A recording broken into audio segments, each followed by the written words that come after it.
សួស្តីអ្នកទាំងអស់គ្នាក្នុងវីដេអូនេះខ្ញុំមកបង្ហាញអ្នកគ្នារបៀបទាញយកនិងដំឡើងកម្មវិធី Telegram មកប្រើប្រាស់នៅលើកុំព្យូទ័រតោះអ្នកណាខ្លះដែលអត់ទាន់ដឹងពីរបៀបទាញយកនិងដំឡើងអាចតាមដានជាមួយខ្ញុំទាំងអស់គ្នាបាទអញ្ចឹងជាដំបូងអ្នកគ្នាចូលកម្មវិធី browser ជ្រោមមកបាទតមកទៀតអ្នកគ្នាត្រូវវាយពាក្យថា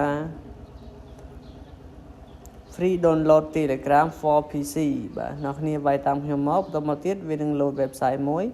បាទដែលមានឈ្មោះថា Telegram desktop អញ្ចឹងអ្នកគ្នាចុចកន្លែងហ្នឹងមកបន្តមកទៀត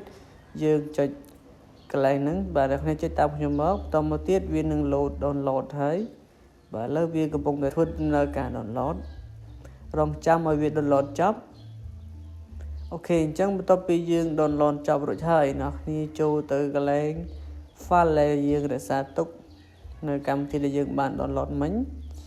បាទខ្ញុំទុកនៅកន្លែង download បាទនេះគឺជាកម្មវិធីដែលយើងបាន download មិញតមកទៀតអ្នកគ្នា right click ហើយយើងចុចពាក្យថា run as administrator មកដល់កន្លែងនេះអ្នកគ្នាចុចពាក្យថា okay អូខេអញ្ចឹងកន្លែងនេះទៀតអ្នកគ្នាចុចពាក្យថា next បន្តអញ្ចឹងមកដល់ចំណុចនេះគេសួរយើងថាតើយើងចង់បង្កើត menu folder អត់បើយើងអត់ចង់ទេយើងគ្រីសទៅបាទឥឡូវខ្ញុំបង្កើតខ្ញុំចុច next បន្តមកទៀតខ្ញុំចុច next បន្តទៀតបាទនៅត្រង់ចំណុចនេះអ្នកគ្នាចុច install អញ្ចឹងយើងរងចាំវាដំណើរការចប់ទៅនោះកម្មវិធីរបស់យើងនឹងបានដំឡើងដោយជោគជ័យអញ្ចឹងវីដេអូនេះសម្រាប់បងប្អូនដែលអត់ដែលដឹងពីរបៀបទាញយកនិងដំឡើងកម្មវិធី Telegram មកប្រើនៅលើកុំព្យូទ័រគឺវាល្អមែនទែនសម្រាប់បងប្អូនដែលទើបតែរៀនកុំព្យូទ័រថ្មីឥឡូវគេថាកម្មវិធី Telegram របស់យើងបានដំឡើងរួចរាល់ហើយ